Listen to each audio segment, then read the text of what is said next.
Right, OK, a royal story for you. The Prince of Wales and Duke of Sussex have both attended the funeral of their uncle, but it wasn't the harmonious reunion many had hoped for. But did we hope for a harmonious reunion? Really, I don't know whether I did as well. I mean, it's been reported to have been a frosty between the two of them. I mean, you can't help that, can you? After he wrote that terrible memoir. Apparently they didn't talk. Well, joining us now is royal correspondent Michael Cole. Michael, nice to see you. Good morning. Now... Good morning, Nana. Good morning, Dawn. This is a great story, you know. Is he Superman? Is he Super Prince? With one bound, he's from teeming Los Angeles to the sleepy North Norfolk village of Snettisham for the funeral of his uncle, Robert Fellows, the late husband of Princess Diana's older sister, Jane. How did he do it? How did he get here? How did he arrive completely unseen? Was it on a scheduled flight? I don't think so. Was it a private jet into nearby RAF Marham? Well, we must be told, because, you know, they're great defenders of climate change, great opponents of climate change and protecting the planet. But what is interesting is, for the first time in nearly a year, the two princes were in the same room together in the church, apparently sitting discreetly apart at the back of the church. There was no interaction. To say it was minimal, well, it wasn't minimal, it was invisible. Frosty, absolutely no warmth at all. And you couldn't call it, by any stretch of the imagination, a reunion.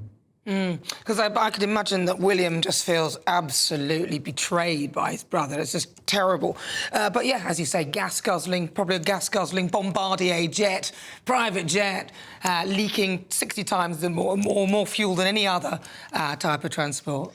Michael, the paperback version of Spare is due out very soon, as we're aware, and I understand it hasn't been updated. Normally, paperbacks have that extra chapter of what's happened in between.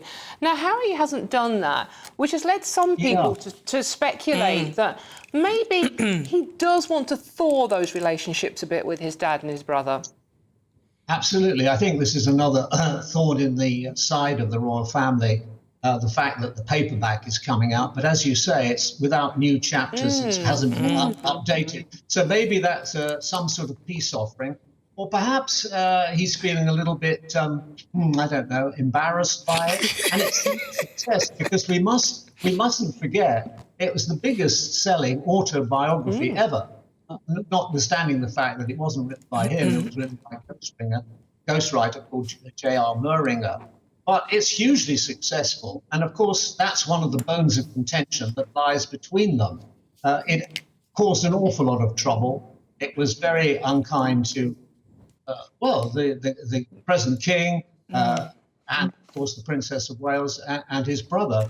All those tales from inside the household, which shouldn't normally have been kept well within there. And that is, of course, the nub of the angst that Prince William quite clearly has with his brother. It will be a very long time.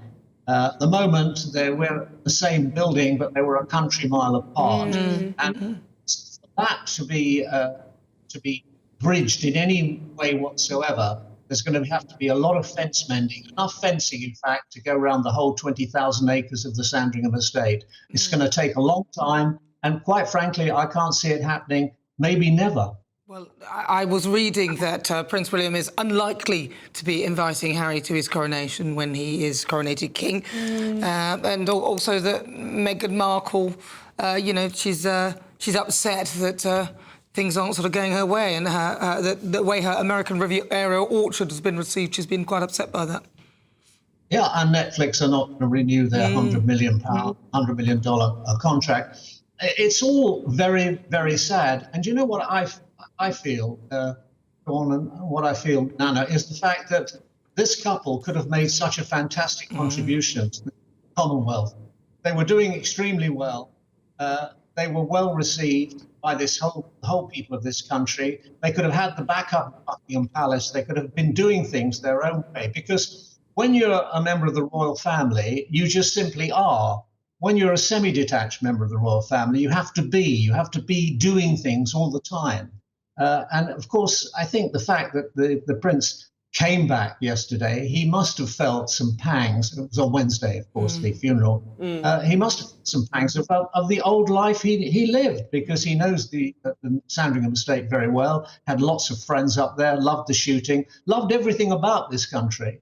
And the fact is that he lives 5,000 miles away. And I'm sure that sometimes gives him a twinge of nostalgia. I'm sure. Michael, just finally, Harry is due to go on a trip to New York next month at the same time as William is hosting a summit in the same city. Do you think there might be a twinge of hope that they at least talk to one another there? Absolutely. This is extraordinary, isn't it? He's going there to promote various charities, including the Diana Trust and the Halo Trust and Africa Parks. But the fact that the two brothers can be in the same city, of course, at that time, it's the General Assembly week for the United Nations, the biggest talking shop in the world. So perhaps the New Yorkers, who have other things on their mind, won't notice that much. But, what a force they were when they were together. And I can't ever look at that picture, look at Diana there. Those boys, they were so precious to her. She could not believe how this situation has resolved. Michael, you just mentioned the Africa Parks charity. Is Prince Harry still attached to that after all the sort of scandal that surrounded it? Well, I think he's staying loyal to it. Wow. It was said that by his own office that when he was there, those are one of the good causes that they promote. Listen, they do good things. We have to applaud that. Nothing wrong with that at all. I would just wish that they could have done it within the royal family. They would have benefited. He would have been, I think, a happier man. And as it is now, the king never sees his grandchildren. Yeah, it's awful. In fact, Meghan Markle hasn't taken her grandchildren to meet the children to meet her dad either. In fact, she hasn't visited her dad, who is still very, very sick.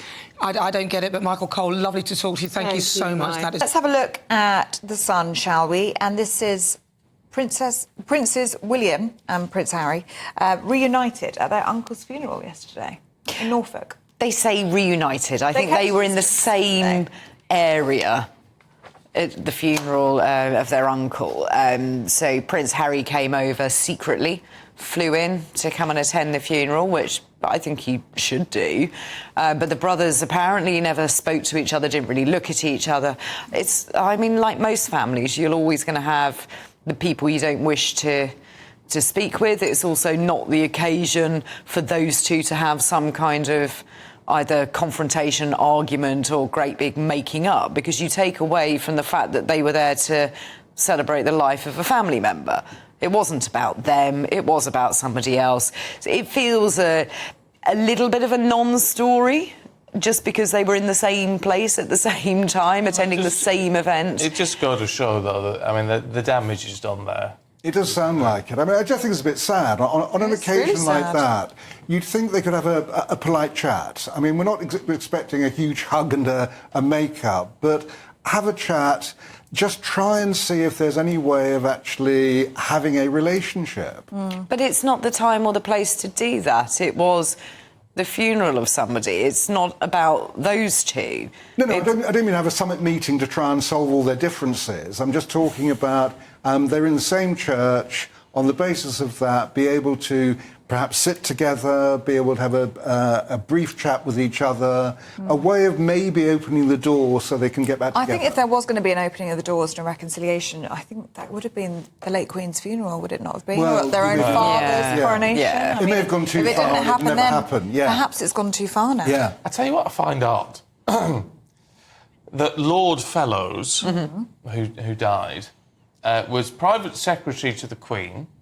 He was the brother-in-law of Diana, Princess of Wales, but also the cousin of Ronald Ferguson, who is the father of Fergie. Yeah. What? So, talk about... The aristocracy works. It is, it is. All linked together. It's a small world. Linked to all of the royal family. Yeah, and I think when you start looking at sort of doing a family tree or one of those sort of diagrams, dangerous. there's an awful lot of crossover, shall we say. Yes. But it is the aristocracy at work, and I think that's entirely up to them how they conduct their lives. So yeah, it's an interesting. I think all the sort of genealogists out there find it quite interesting, the different branches that you can go off and see how people are related.